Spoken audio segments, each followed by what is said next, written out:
Anne Marie is going to talk about calming the crazy. And Anne Marie is that sweet spirit that just is a balm to your soul.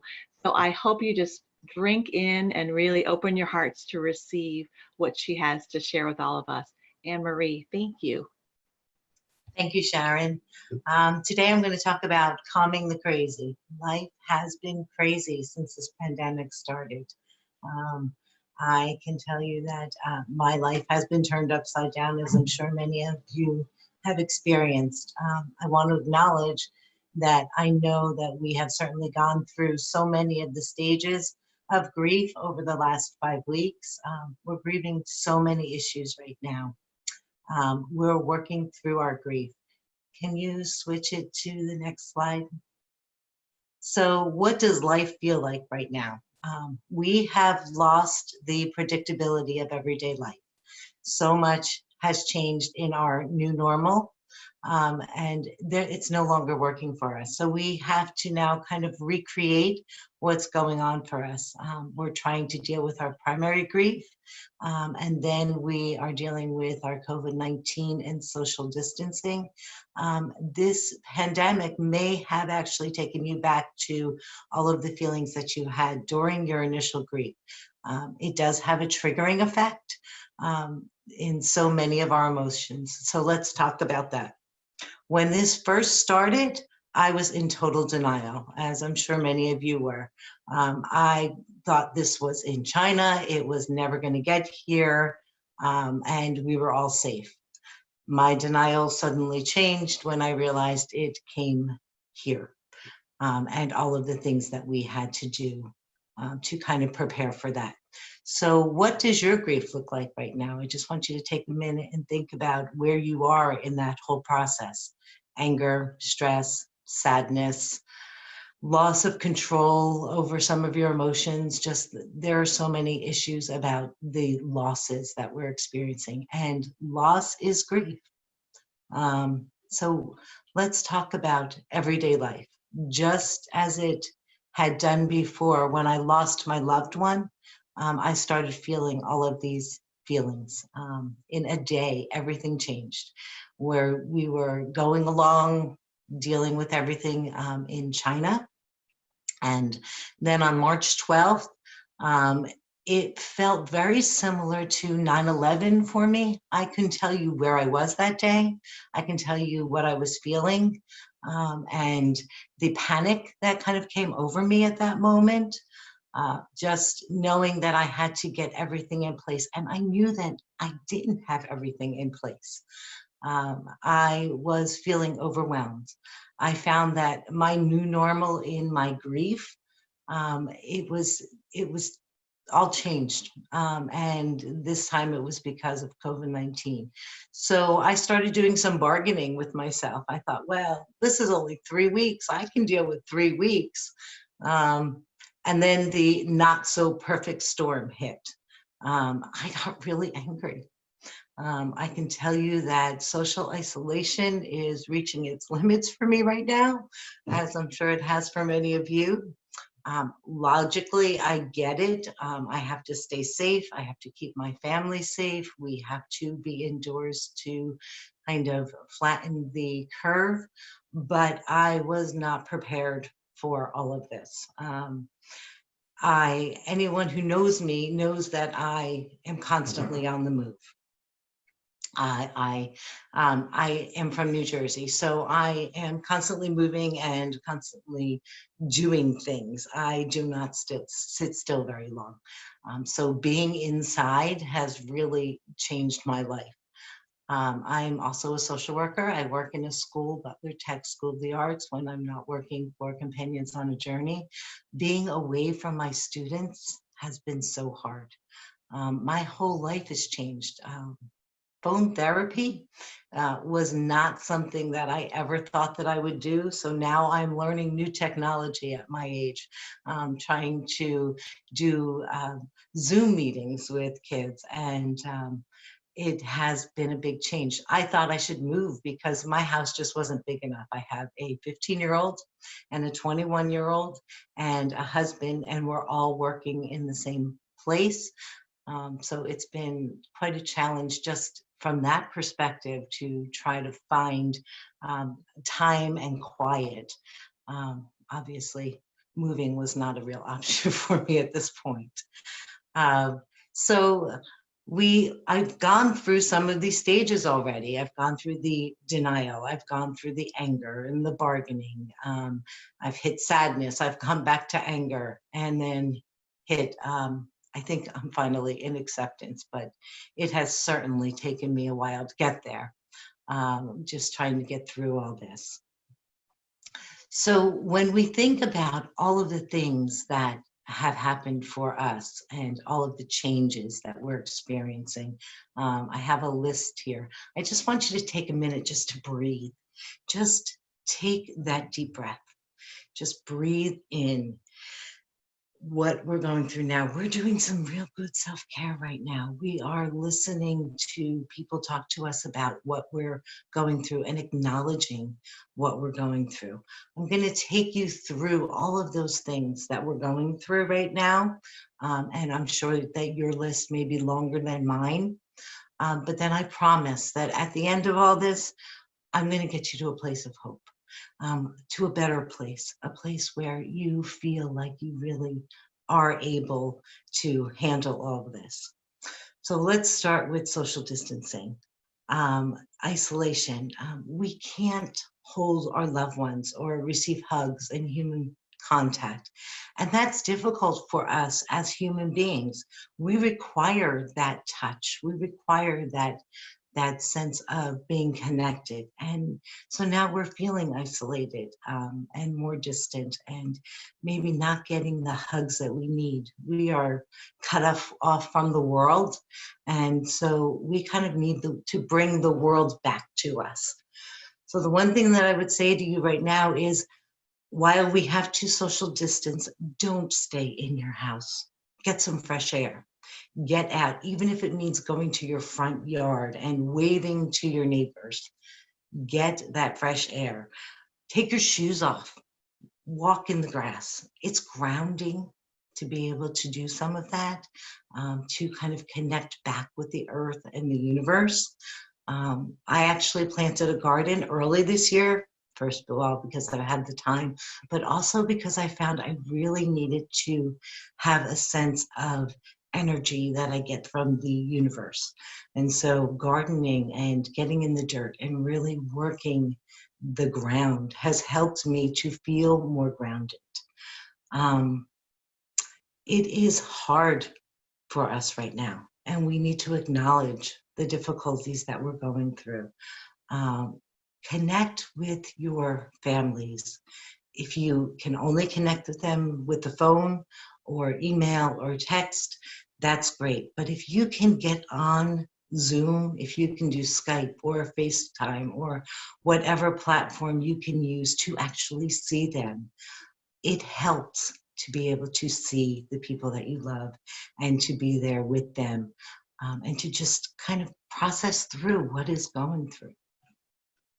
So as I was going through this, I started thinking about all of the other issues that may be going on for people in the world. The financial issues, the concerns about having everything we needed, having the food that we need. But there are a lot of people that don't even have the money to get that food. And that concerns me. If this is an issue that you're going through, my number is on the website. I'm a social worker. I have lots of resources. Please reach out to me and we'll try to figure that out for you.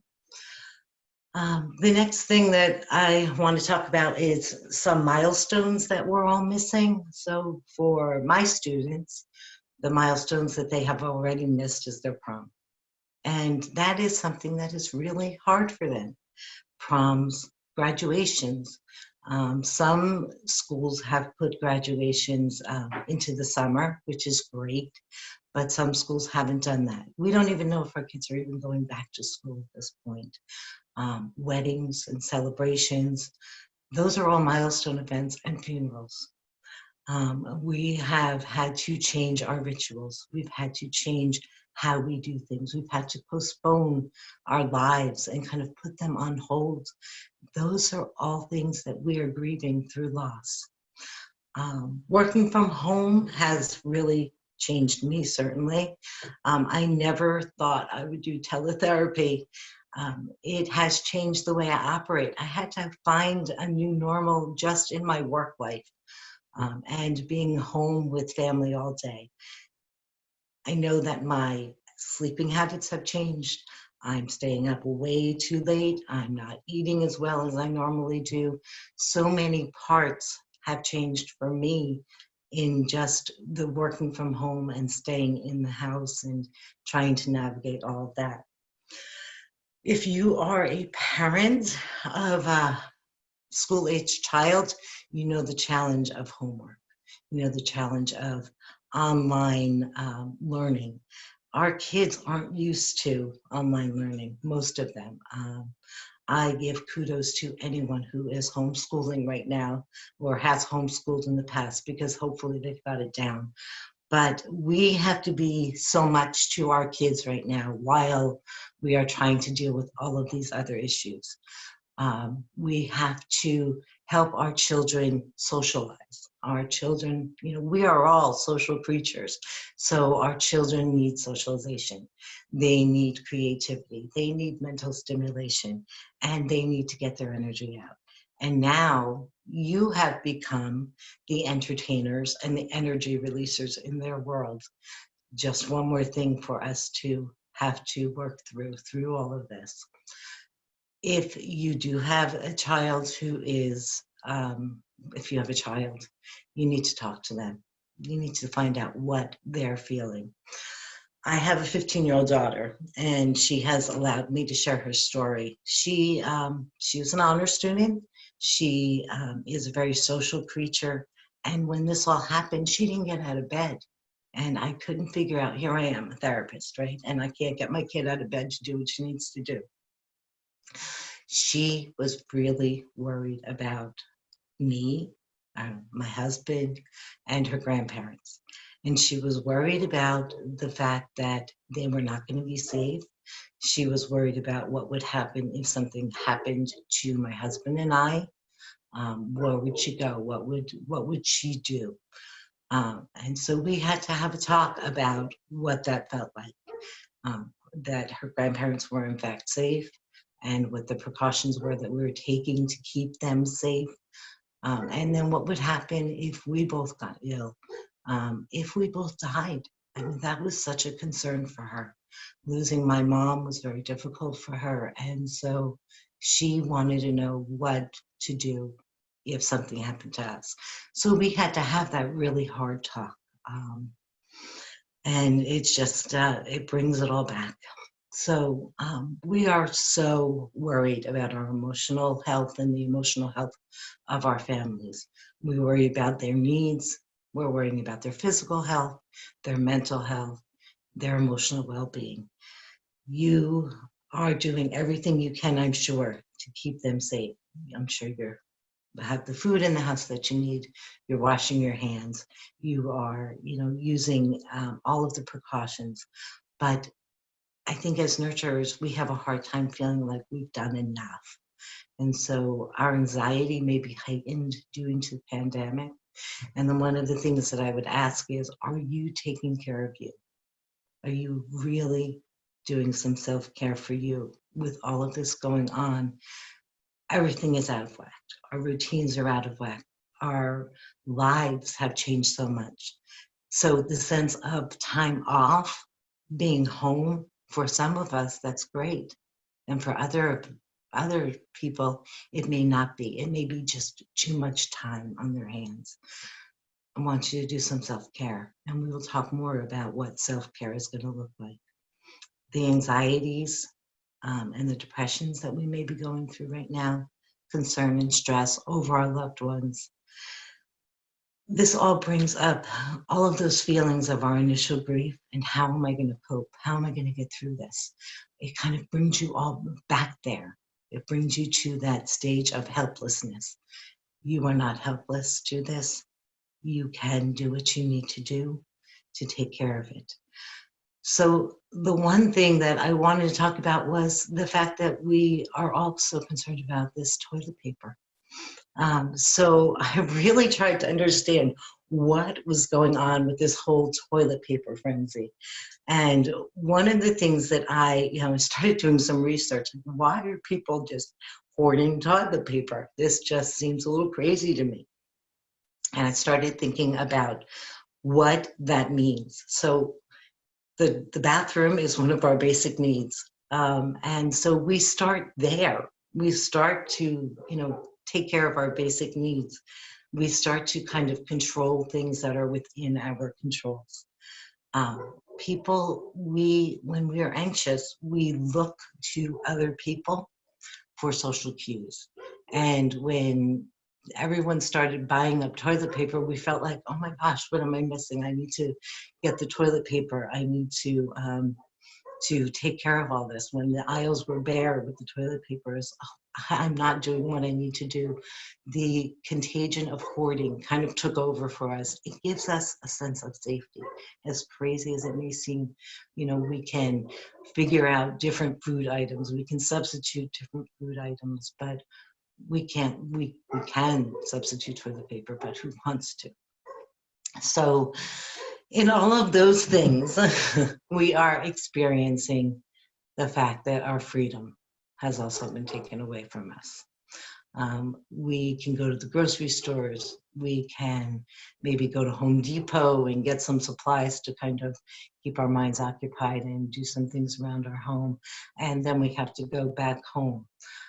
Our sense of security has been changed.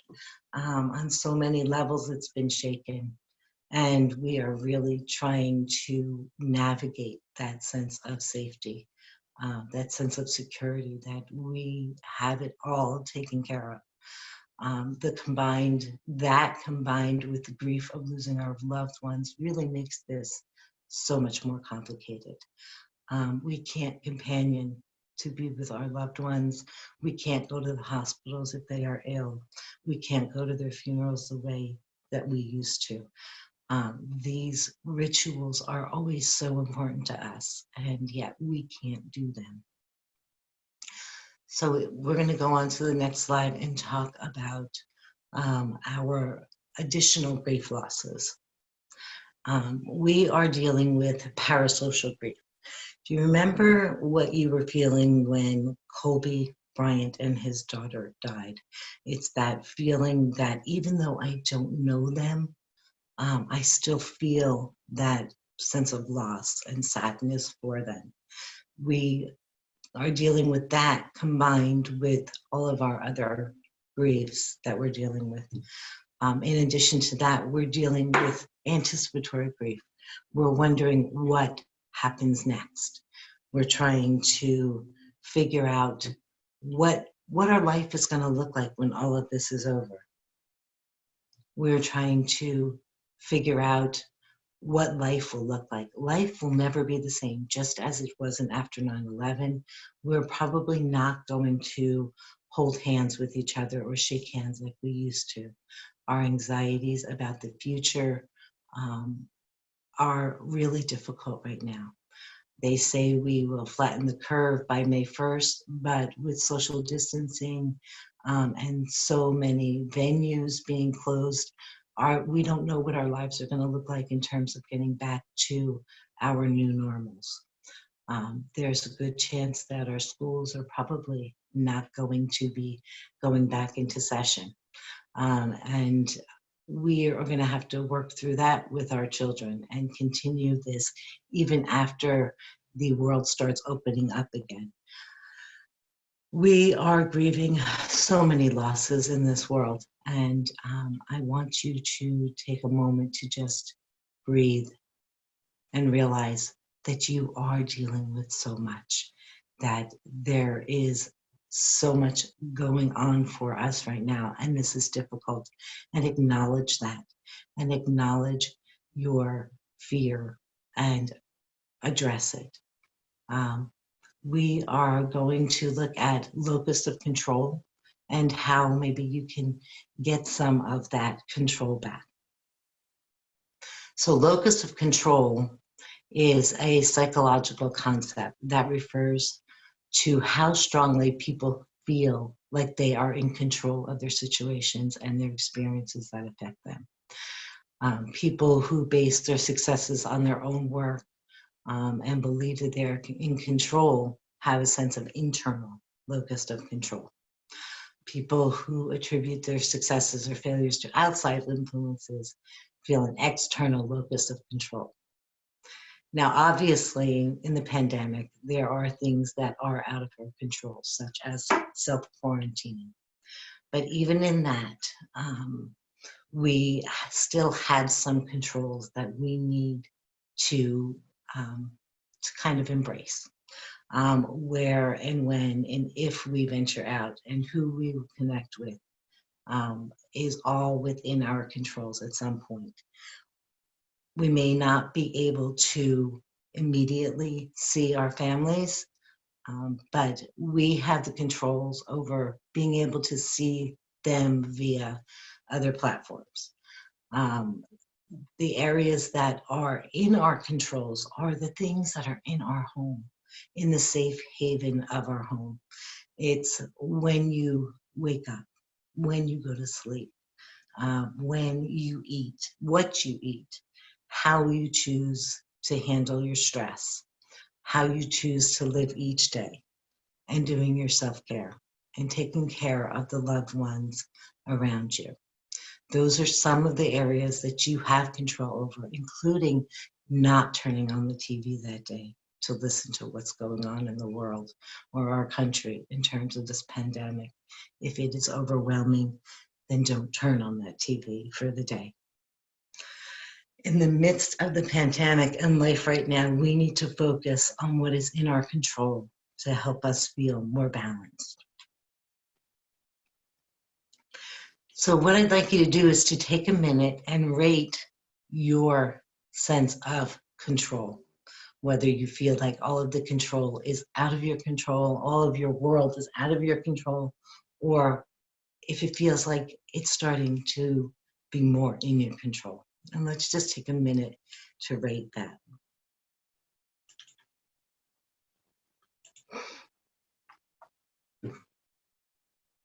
Hopefully in the last 5 weeks, you have found some controls in your life that feel comforting to you.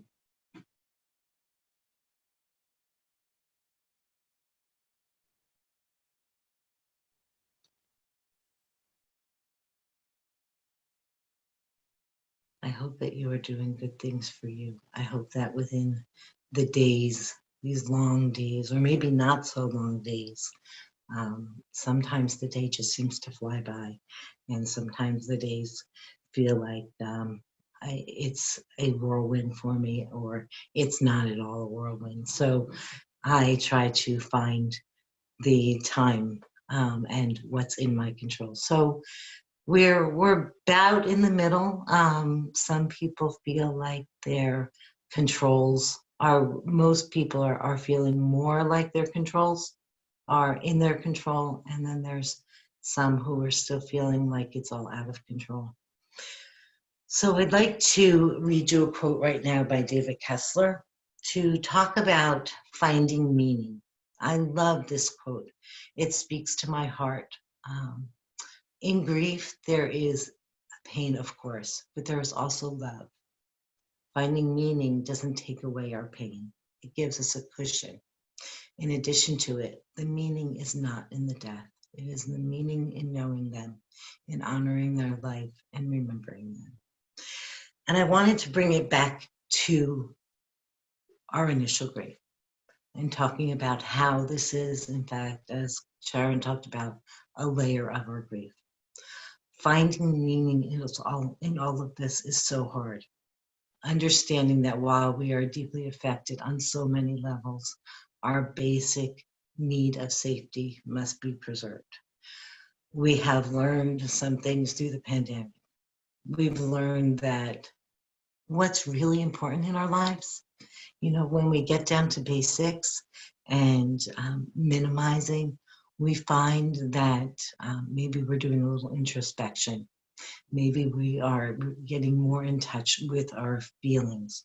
Maybe we're communicating better with our families. We have had to take the time to really stop and kind of smell the roses. There are roses in this. The fact that we do all have to be together. The fact that we have time that we've never had before. It's a change in our quality of life. Our life distractions have gone away for the most part. And so it's forced us to appreciate some simplicity. I know that life will never be the same going forward, but I don't know that that's necessarily a bad thing at this point, because I've realized how important the people in my life are. I've realized how important it is to maybe not overschedule as much. I've learned that self-care and exercise and mindfulness is so important. So let's savor this time as much as we can. Let's find meaning in this. There is never enough time for self-care. I was watching Chicago Med the other night, and it had this doctor, this new doctor. If anybody watches Chicago Med, there's this new doctor that has come on, and he was not being a team player, say. He would not take any cases that didn't necessarily require his, quote, refined skills. So the other doctors were getting very annoyed with him. And he would go take a shower, and then he would exercise, and then he would get something healthy to eat. And they were really getting very annoyed with him. And they finally asked him why he was doing this, why he wouldn't be a team player. And he said, I need to be at the top of my game when someone really needs me. If I don't care about me, I cannot be my best for them. Self-care is so important to us. We have to put our oxygen masks on first. We have to take care of us so that we can take care of other people. We have to find the meaning in this. We have to find the time to take care of ourselves, make good choices, find that quiet time, do something that we've been putting off, maybe that we have wanted to do for a long time. It fills our heart and soul. We have to reevaluate what is important to us right now. This pandemic has forced us to stop running. What do you think has been good about it for you? I want you to just take a minute and think about how you can find some meaning in all of this, how you can find the time and look at your blessings. Praying that this ends soon, but then knowing that we have found a new normal in our lives. I want you to think about the hope. Hope is the feeling that will move us through this. The definition of hope is an expectation and a feeling of trust. Hope is what strengthens us. Hope is what will help us build our new futures. This is a temporary situation. We will come through this healthy and safe. Hopefully, our relationships will be made stronger, and we will have a better understanding of what's really important to us. We have to acknowledge the human kindness and compassion in this world. My 21-year-old has been working in the hospital, and as a mother, I'm thinking, I don't want you there. I don't want you anywhere near this virus. And what she said to me was, I have the skills to help people, and I need to be there for them. And while that was so hard for me to understand, I've taught her that. I've taught her to be there for people. I've taught her compassion, and she has taken that to a new place for herself. And I need to let her do that. I need to let go of some of those controls, which, as you can tell, it's very overwhelming to me to think about that. but I need to let her do her and to be compassionate and to show those kindnesses. Eventually, we will be back to our new normal. We will find, we will get to a place of peace. Right now, you need to move yourself there through love, self-compassion, understanding. Can you find meaning in COVID-19? Can you find the goodness in being home with your families, connecting with them, watching the compassion?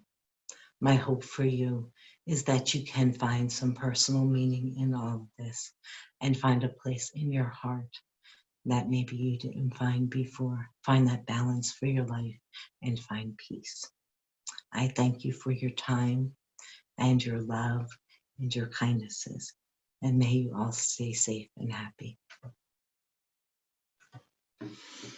Anne-Marie, thank you. And I want to just thank everyone. You know, when we think about grief, it really does touch the very core of our lives.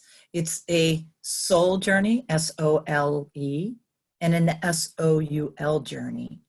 And I think it's very important for us to be able to go deep within and to become present to this present moment. Because I think if any time in life that we become present to the present moment, it is when we are grieving. It is when we are going and growing our relationship with God and with others.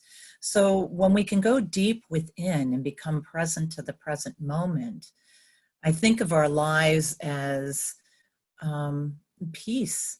But when our lives are out of control with grief, there are many ups and downs. Our brain can be our greatest source of strength, or it can be our greatest obstacle. And it's very important for us to remember, to grieve, to feel, but not to stay stuck always remembering or thinking about what we don't have.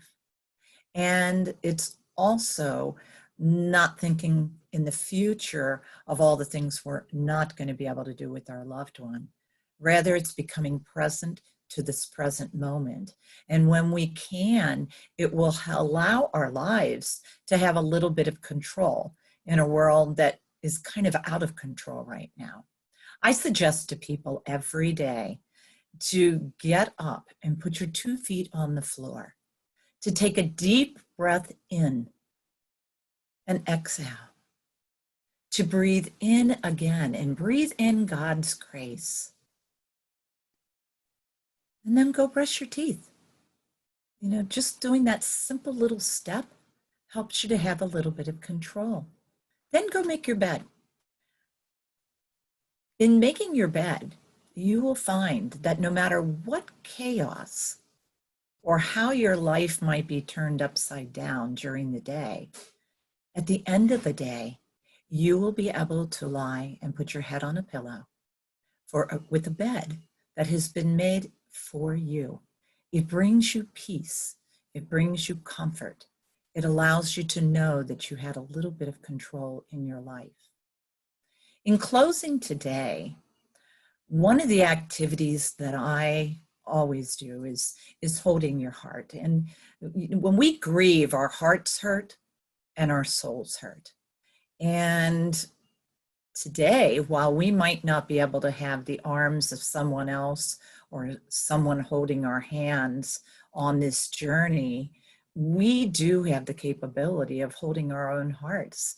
And in life, isn't that true? We have to hold our own hearts.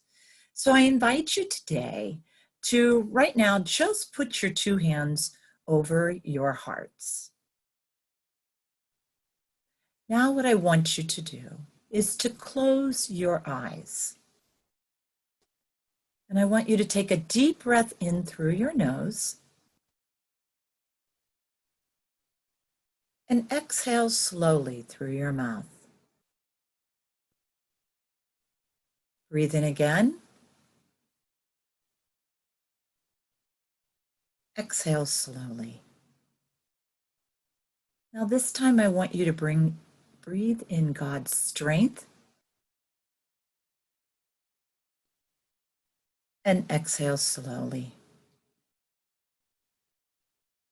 Breathe in God's grace and exhale slowly. Now breathe in love.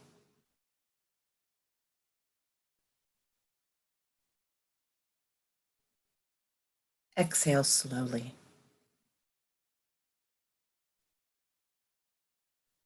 Love is not something that we see. Love is what we feel.